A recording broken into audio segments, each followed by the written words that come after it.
আসসালামু আলাইকুম। আপনারা পার্সোনালি আমাকে অনেকেই প্রশ্ন করেন যে ভাইয়া আপনারা যারা বাইরের দেশে ইউরোপ আমেরিকায় থাকেন তারা কিভাবে হালাল মাংস কালেক্ট করেন, হালাল খাবার খান। তাদের উদ্দেশ্য করে আমি আর এই ভিডিওটি বানানো। আশা করি আপনারা সাথে থাকবেন। ম্যাপ দিয়ে যেতে হবে কারণ আমি যেখানে যাচ্ছি হালাল মিটে আমি কখনো যাইনি।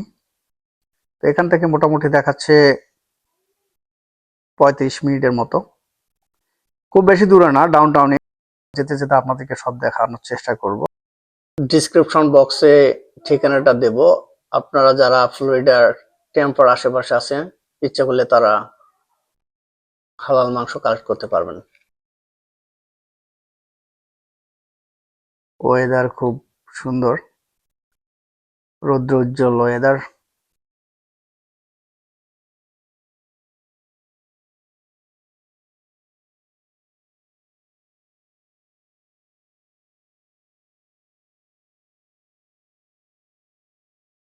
বাসার সামনে ফ্রিওয়ে, মানে হাইওয়ে যেটা বাংলাদেশে বলে হাইওয়ে, খুব কাছেই।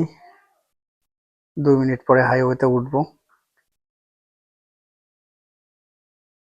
Highway number 4। এর উপরে যে হাই রাইজ বিল্ডিংটা দেখতে পাচ্ছেন, এই বিল্ডিংটা হচ্ছে ক্যাসিনো। এখানে জুয়া খেলে মানুষ। আন্ডারগ্রাউন্ড দিয়ে যাচ্ছি। সামনে পিছনে সব জায়গায় দেখতে পাচ্ছেন ফাঁকা আর ফাঁকা। আসলে এগুলো জায়গা কনস্ট্রাকশন অনেকগুলো হবে, আবার অনেক জায়গায় এমনি পড়ে আছে। তেমন ধরনের কৃষি কাজ তো হয় না, কারণ মাটি এখানকার ওই রকম উর্বর নয়। যেগুলো যারা করে তারা মাটি কিনে নিয়ে এসে তারপর জমিটাকে উর্বর করে।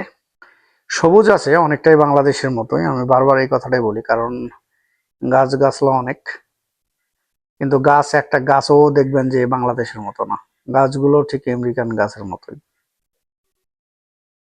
ফল ফুল কিচ্ছু নাই, বড় বড় বৃক্ষ। তো বলতে বলতে আমরা অলরেডি চলে আসলাম মুসা হালাল শপে। এখানে পার্ক করব, পার্ক করে ভিতরে গিয়ে দেখানোর চেষ্টা করব কি কি আছে। আমার এক বড় ভাইয়ের সঙ্গে আমি এসেছি, ওনারাও একটু আগে এসেছেন, আমরা একটু পরে আসলাম।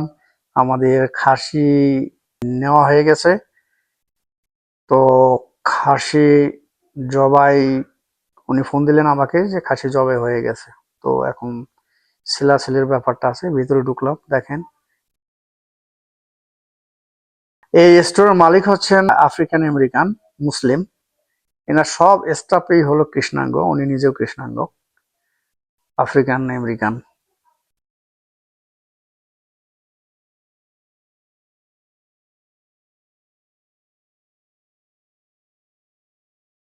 ট্রেনের মধ্যে কিছু মাছ দেখতে পাচ্ছেন, চিংড়ি মাছ, হয়তো বিক্রি হয়ে গেছে।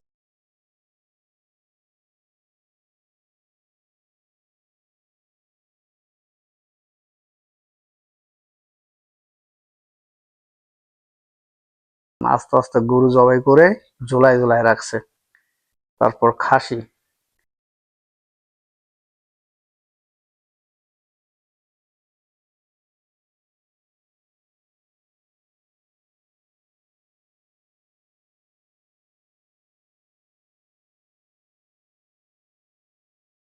আপনারা যদি পা খেতে চান, তারপরে হচ্ছে ভুঁড়ি খেতে চান, মুরগির গিলা কলিজা সব আছে।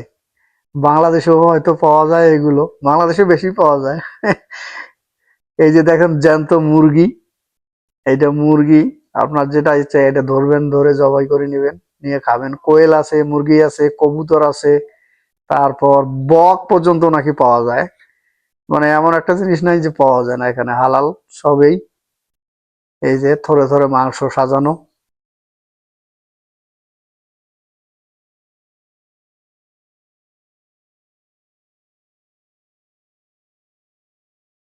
এটা আমাদের খাসি, কৃষ্ণাঙ্গ ভাই রেডি করতেছেন।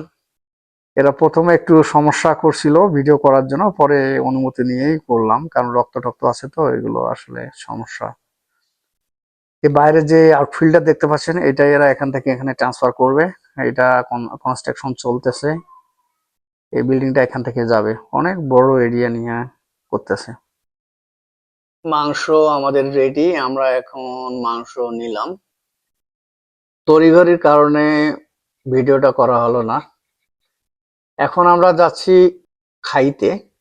আশেপাশে অনেক রেস্টুরেন্ট আছে, কিন্তু আপনি যদি হালাল খেতে চান তাহলে তো পারবেন না, আপনাকে একটু দূরে যেতেই হবে। এখান থেকে দেখাচ্ছে 20 মিনিটের মতো ড্রাইভ করতে হবে। সো বলতে বলতে আমরা চলে আসলাম। ভিতরে গিয়ে দেখি কপালে কি আছে। অনেক সময় খাবার তো পাওয়া যায় না, কারণ অলরেডি 8টা বেজে গেছে। সো এখানে কয়েকটা রেস্টুরেন্ট দেখতে পাচ্ছেন আপনারা, এই যে হালাল। আমরা এখানে যাব, যত সম্ভব এটা পাকিস্তানি রেস্টুরেন্ট। আমি এখানে এর আগে আসিনি, এটাই প্রথম। দেখা যাক কি আছে কপালে। পিবিসি, পিবিসি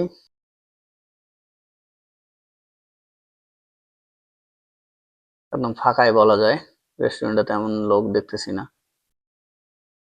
শেষের পথে তো, এই জন্য হয়তো বা এই অবস্থা। খুব বড় রেস্টুরেন্ট না, ছোটখাটো। আচ্ছা, আমরা মেনু সিলেক্ট করতেছি। দাম মোটামুটি ভাবে রিজনেবল বলা যায়। শেষ পর্যন্ত সিলেক্ট হলো। রাইস আছে, চিকেন।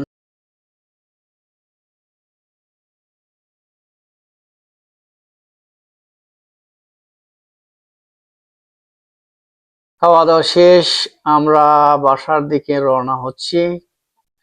অলরেডি 10টা বেজে গেছে। আপনাদের ভালো লাগলে সাবস্ক্রাইব করবেন। Thanks for watching.